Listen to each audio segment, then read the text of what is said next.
खबरों के निष्पक्ष विश्लेषण के लिए सब्सक्राइब करें Jantantra TV and press the bell icon. Never miss any update. सरकार के उन्हीं आदेशों के मुताबिक कल से दिल्ली में रेस्टोरेंट, मॉल्स और धार्मिक स्थान खोलने जा रही है। लेकिन जब ये खोले जाएंगे तो वहाँ पे सोशल डिस्टेंसिंग के क्या क्या स्टेप्स उठाने होंगे, मास्क पहनना होगा, जितने भी एहतियात बरतने के लिए केंद्र सरकार की एक्सपर्ट्स ने, केंद्र सरकार ने जो आदेश दिए हैं, उन सारे स्टेप्स को दिल्ली सरकार लागू करने जा रही है और वो ऑर्डर अभी थोड़ी देर के बाद लागू हो जाएंगे। लेकिन दिल्ली में होटल्स और बैंकेट हॉल्स को अभी नहीं खोला जा रहा है, क्योंकि दिल्ली में बढ़ते हुए कोरोना के केसेस को ध्यान में रखते हुए आने वाले समय में हो सकता है हमें कई होटल्स और बैंकेट हॉल्स को हॉस्पिटल्स के साथ अटैच करके उनको हॉस्पिटल्स में कन्वर्ट करना पड़े। इसके मद्देनज़र अभी होटल्स और बैंकेट हॉल्स को नहीं खोला जा रहा। धीरे धीरे हम सब लोगों ने मिलके अपनी अर्थव्यवस्था तो खोल ली, बहुत सारी ढील दे दी लॉकडाउन के अंदर। लेकिन लॉकडाउन में ढील देने का ये मतलब नहीं है कि कोरोना खत्म हो गया। कोरोना भी बड़ी तेजी से बढ़ रहा है। इसीलिए मेरी आप सब लोगों से हाथ जोड़ के विनती है कि जो भी एहतियात बरतने के लिए 3 चीजें बार बार कही जा रही हैं, सोशल डिस्टेंसिंग बरतें, मास्क पहने। मैं देखता हूं कि कई लोग घर के बाहर निकल रहे हैं बिना मास्क पहने हुए।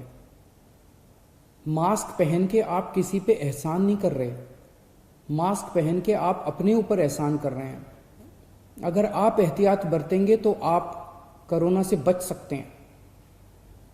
सोशल डिस्टेंसिंग, मास्क और बार बार हाथ को धोना, ये 3 चीजें अपने को अच्छे से करनी है। लेकिन मेरी सबसे ज़्यादा बड़ी विनती बुजुर्गों से है। सभी बुजुर्गों से मेरी हाथ जोड़ के विनती है, आप ये मान के चले कि आपके लिए लॉकडाउन ख़त्म नहीं हुआ, अभी भी आपके लिए लॉकडाउन है और आपके लिए तो और ज़्यादा लॉकडाउन है।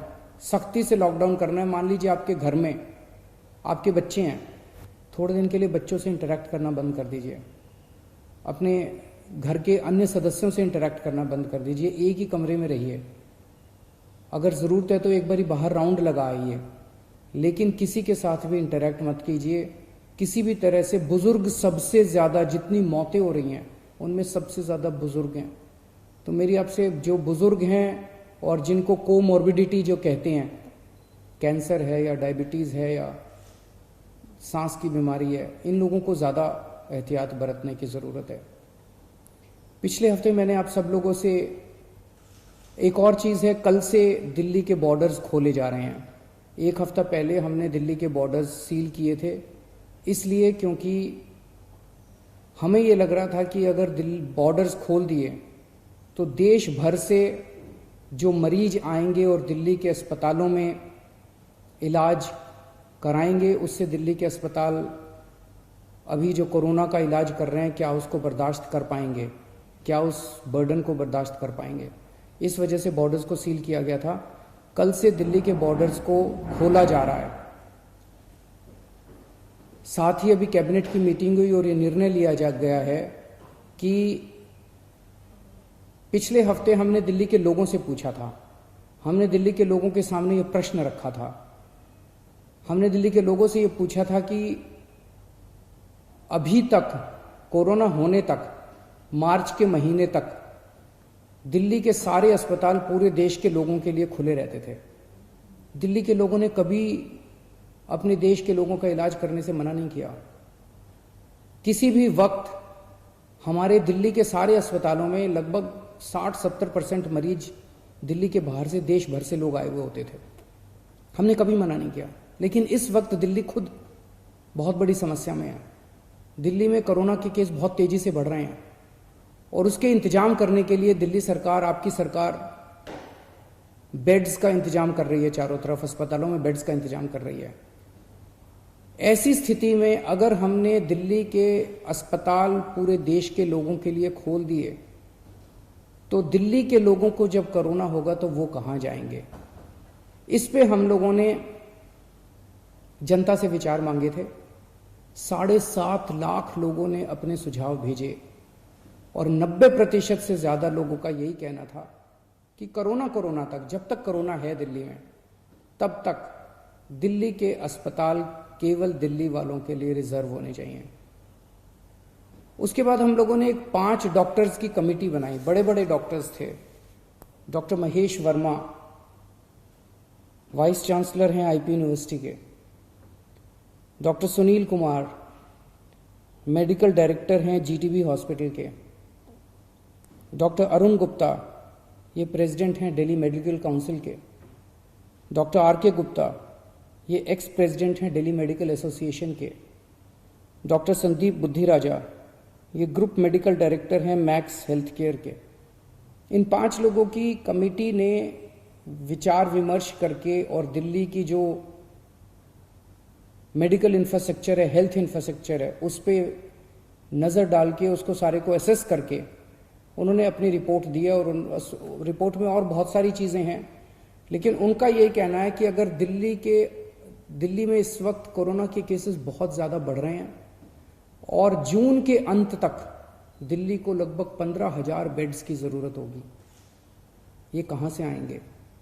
तो इसीलिए उनका ये सुझाव है कि दिल्ली के सारे अस्पताल केवल दिल्ली के लोगों के लिए कुछ महीनों के लिए होने चाहिए और दिल्ली के अस्पतालों को पूरे देश के लोगों के लिए फिलहाल नहीं खोलना चाहिए। उन्होंने ये कहा है कि अगर सबके लिए खोल दिया तो 3 दिन के अंदर आज जो 9,000 बेड दिल्ली सरकार ने कोविड के पेशेंट्स के लिए रखे हैं, ये मात्र 3 दिन के अंदर भर जाएंगे।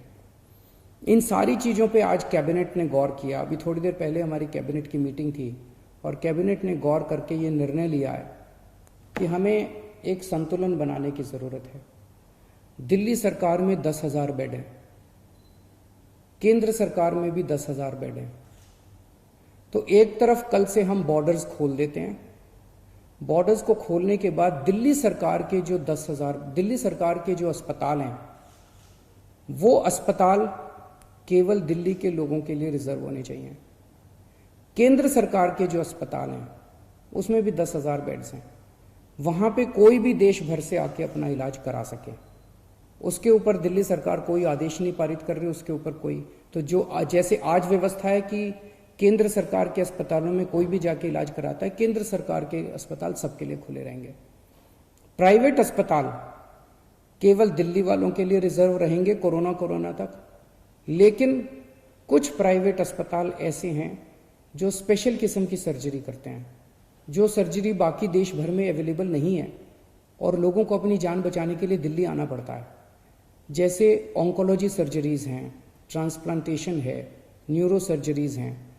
इस किस्म की कुछ सर्जरीज जो कुछ चंद अस्पताल करते हैं, उन सर्जरीज के लिए देश भर से लोग अगर दिल्ली आके अपनी सर्जरी करवाते हैं, वो पूरे देश के लोगों के लिए खुला रहेगा। तो मुझे लगता है कि ये एक बैलेंस है जिसमें दिल्ली वालों के हितों की भी रक्षा होगी और देश भर से अपने जो नागरिक दिल्ली आके अपना इलाज कराना चाहते हैं उनके हितों की भी रक्षा होगी। बहुत बहुत शुक्रिया। सुन रहे थे जहां रियायत को लेकर उन्होंने कहा कि इसका मतलब ये नहीं कि कोरोना खत्म हो गया है। उन्होंने साथ ही साथ ये भी कहा लॉकडाउन खत्म हुआ है, कोरोना नहीं खत्म हुआ है। रेस्टोरेंट, मॉल्स खोल दिए जाएंगे, लेकिन जो बैंकेट हॉल हैं, जो होटल्स हैं, वो अभी दिल्ली में नहीं खुलेंगे। कल से बॉर्डर भी खोल दिए जाएंगे। आपको बता दें बॉर्डर को लेकर भी तमाम बातें सामने आ रही थी, विरोध सामने आ रहा था कि बॉर्डर क्यों सील है, लेकिन अब कल से दिल्ली का बॉर्डर खोल दिया जाएगा। होटल, बैंकेट हॉल नहीं खुलेंगे कल से दिल्ली में। लॉकडाउन 1.0 का दूसरा चरण शुरू होने जा रहा है और इसे लेकर कल धार्मिक स्थल, रेस्टोरेंट, होटल्स खोले जाएंगे। लेकिन दिल्ली की बात करें तो मॉल्स खुल जाएंगे, रेस्टोरेंट खुल जाएंगे, लेकिन होटल्स और बैंकेट हॉल कल से नहीं खुलेंगे। मास्क पहनना अनिवार्य है, हाथ लगातार धोते रहें। ये केजरीवाल इन्होंने कल कहा कि कल से दिल्ली के सभी मॉल्स खुलेंगे, रेस्टोरेंट खुलेंगे। तो वही हॉस्पिटल्स को लेकर भी तमाम जानकारी दी। उन्होंने कहा जिस कमेटी का गठन हुआ उसके बाद हमने चर्चा की कि किस तरीके से इस कोरोना के संकट काल में क्या कुछ व्यवस्थाएं की जाए, उसका भी जिक्र किया उन्होंने कहा कि कमेटी की तरफ से कहा गया कि अभी दिल्ली से बाहर के लोगों को इलाज के लिए बेड्स ना दिए जाए, सिर्फ दिल्ली वासियों के लिए ही इतनी संख्या है कि वो सुविधा उन्हीं को दी जाए।